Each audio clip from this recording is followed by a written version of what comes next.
hello' everyone good morning এয়া পূজা দিলোঁ আৰু আজি লগতে ব্লগটো ষ্টাৰ্ট কৰিছোঁ আপোনালোক কেনে আছে আশা কৰিছোঁ সকলো ভালে আছে আমিও ভালে আছোঁ আৰু ভগৱানৰ ওচৰত প্ৰাৰ্থনা কৰিছোঁ যাতে সকলোৱে ভালে থাকে এনেকৈ তো এয়া আহিছোঁ মই আজি এটা ৰেচিপি শ্বেয়াৰ কৰিম যেহেতু গৰম বহুত পৰিছে আমাৰ ফালেতো বহুত বেছি গৰম আপোনালোকৰ ফালে কেনেকৈ গৰম আপোনালোকে জনাব আৰু ইয়াত আছে তিয়ঁহ 1.5টা লৈছোঁ 2টা লৈছিলোঁ কিন্তু মই কাটি থৈ দিছোঁ বেছি হ'ব বুলি আৰু লগতে লৈছোঁ 4টা বিলাহী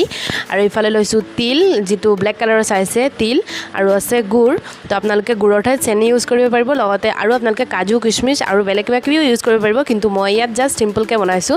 আৰু চাইছেনে কেৰাহীটো গৰম হোৱাত মই ইয়াত তিলটো দি দিছোঁ আৰু অকণমান ভাজি লৈছোঁ তিলটো আৰু তিলটো মানে ভাজিলে জাষ্ট মানে ভাজাটো হৈ গৈছে তো কেনেকৈ গম পাব পাৰি যেতিয়া এনেকৈ ফুটে মাহঁতে কয় আৰু যেতিয়া এনেকৈ টিকটিককৈ ফুটে তেতিয়া মানে গম পায় যে তিলটো হৈ গৈছে ভজা বুলি চ' এয়া চাইছেনে মোৰ তিলটো ইমান ধুনীয়াকৈ ফুটি আছে মানে দেখি পিনে মোৰ ইমান ভাল লাগিছে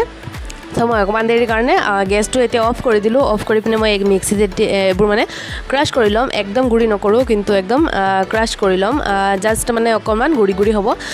খুন্দিলে ইমান ভালকৈ নহয় সেইকাৰণে মই মিক্সিত একবাৰ মানে হেৰি কৰি ল'ম অকণমান ক্ৰাছ কৰি ল'ম ক'লোৱে তাৰপিছত মই এতিয়া কাটি লৈছোঁ তিয়ঁহ আৰু ইয়াত বিলাহী লৈছোঁ এই দুটা মই কাটি লৈছোঁ আৰু ইফালে কটাৰীখন আনি ল'লোঁ কাটি লৈছোঁ আৰু ইয়াত মই এতিয়া কটাৰ পাছত ইয়াত মই দিলোঁ এতিয়া তেলত শুকান জলকীয়া লগতে দিছোঁ সৰিয়হ আৰু এই বস্তুটো মোৰ বহুত বেছি ভয় লাগে আপোনালোকে দেখিলে কিমান দূৰলৈ গুচি গ'লোঁ আৰু ইমান গৰমত যে এনেকৈ টাইপৰ বস্তুবোৰ খাবলৈ বহুত বেছি ভাল লাগে চ' সেইকাৰণে মই ভাবিলোঁ আজি এনেকৈ বনাওঁ যিহেতু তিয়ঁহো আছে আৰু এইটো কিন্তু পকা তিয়ঁহেৰে অকণমান ভাল বনে তো মই কি কৰিলোঁ আজি কোমলীয়া তিয়ঁহেৰেই মানে এনেকৈ বনাই লৈছোঁ খাবলৈ ভাল হ'ব বুলি কিন্তু সঁচাকৈ ফ্ৰেণ্ডছ ইমানেই ভাল হৈছিলে নহয় খাবলৈ আৰু কাৰণ বস্তুবোৰ হেল্ডি হয় আপোনালোকে চাইছে তিয়ঁহো আছে লগতে ইয়াত সৰিয়হ ফোৰণ দি পিনে মই বনাইছোঁ মছলা পাতি একোৱেই নিদিওঁ খালি জাষ্ট হালধি আৰু নিমখটোহে থাকিব আৰু যিহেতু শুকান জলকীয়া দিয়া আছে ইয়াৰ পৰাই অকণমান এটা জ্বলা এটা ওলাব ভাৱ এটা চ' সেইটোৱে হৈ যাব আৰু বেলেগ একো জ্বলা মই নিদিওঁ আৰু বেটাও এনেকৈ আমি কিন্তু এইটো টক বুলি কওঁ তো বেটাও কিন্তু এনেকৈ টক খাই বহুত বেছি ভাল পায় কাৰণ এইটো বস্তু খাবলৈ টেঙা হয় সেইকাৰণে আৰু চাইছেনে তিয়ঁহটো কোমলীয়া হোৱাৰ বাবে বহুত ধুনীয়াকৈ সিজি আছে আৰু ইফালে মই কাটি লৈছোঁ বিলাহীখিনি একদম সৰু সৰুকৈ কাটি লৈছিলোঁ চ' এইখিনিও মই ইয়াত ধুনীয়াকৈ এতিয়া ভাজি ল'ম জাষ্ট অকণমান দেৰিৰ কাৰণে মানে ঢাকি দিম কাৰণ কি যাতে তিয়ঁহখিনি আৰু তিয়ঁহৰ লগত যাতে মানে বিলাহীখিনি অকণমান কোমল হৈ যায় যিহেতু বিলাহী কোমল হ'বলৈ বেছি টাইম নালাগে বাৰু তথাপিও যাতে অকণমান কোমল হয় সেইবাবে মই অকণমান দেৰিৰ কাৰণে ঢাকি দিম তাৰপাছত আপোনালোকে গুড় বা চেনি মানে যিটো আপোনালোকৰ ঘৰত এভেইলেবল থাকিব বা যিটো আপোনালোকে খাই ভাল পায় সেইটোৱে দিব পাৰে সকলোৱে আকৌ গুড় খাই ভাল নাপায় চ' সেইকাৰণে মই ইয়াত অকণমান কোমল হোৱাত যেতিয়া মানে বিলাহীটো আৰু তিয়ঁহৰ লগত মিলি গ'ল আৰু মানে বিলাহীটো চাইছেনে একদম কোমল হৈ গ'ল তো এতিয়াই মই জাগেৰিটো দি দিছোঁ গুড়টো তো ইয়াত দিয়াৰ পাছত ময়ো একদম মানে অকৰা নিচিনা কৰি আছোঁ কাটি আছোঁ ইমান ডাঙৰ বুলি কিন্তু মোৰ একদম মানে মনতে নাই যে যিহেতু এইটো গৰম পালে অকণমান গলিয়ে যাব চ' তাৰপাছত মই অকণমান এইটো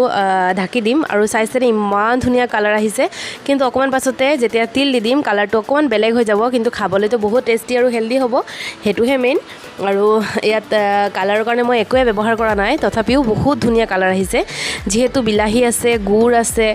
সকলোবোৰ মানে ৰেডনেছ এটা আহিব আৰু লগতে তিয়ঁহো আছে আৰু মই অকণমান এনেকৈ মানে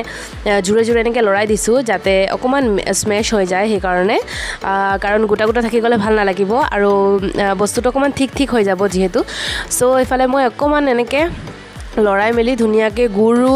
গুড়টো গলি গ'ল আৰু চাইছেনে ইমান ধুনীয়া কালাৰ আহিছে মই এটা মানে থাম্বনেইলৰ কাৰণে ফটো এটা মাৰি লৈছোঁ বহুত বেছি ধুনীয়া লাগিছিলে চাবলৈ মই মানে মোৰ লাগিছিলে এনেকৈয়ে থৈ দিওঁ নেকি এনেকৈয়ে খাবলৈ ভাল লাগিব চ' কিন্তু এনেকৈ থ'লেতো নহ'ব মই যিটো বনাম বুলি ভাবিছোঁ সেইটোতো বনাবই লাগিব তো ইয়াত মই দি দিলোঁ অকণমান পানী অকণমান নহয় অকণমান বেছিকৈ দিছোঁ বাৰু আৰু এইটো উতলি পিনে আৰু অকণমান কমি যাব চ' এইফালে তিলখিনি মই যিখিনি থৈছিলোঁ সেইখিনি মই তিল ইয়াত দি দিলোঁ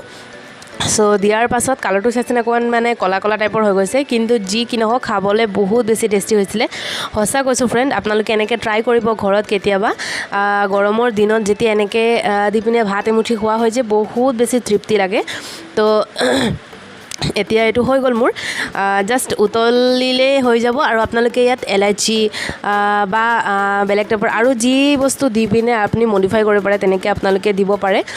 আপোনালোকে বেলেগ বেলেগ বস্তু দিব পাৰিব কাজু দিব পাৰে কিচমিচ দিব পাৰিব সকলোবোৰ ধৰণৰ বস্তু ইয়াত মানে দি পিনে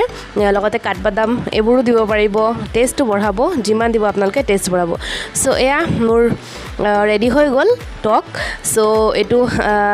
কেনে লাগিলে আপোনালোকে জানিবলৈ একদম নাপাহৰিব দেখা হ'ব নেক্সট ভিডিঅ'ত আজিলৈ বাই বাই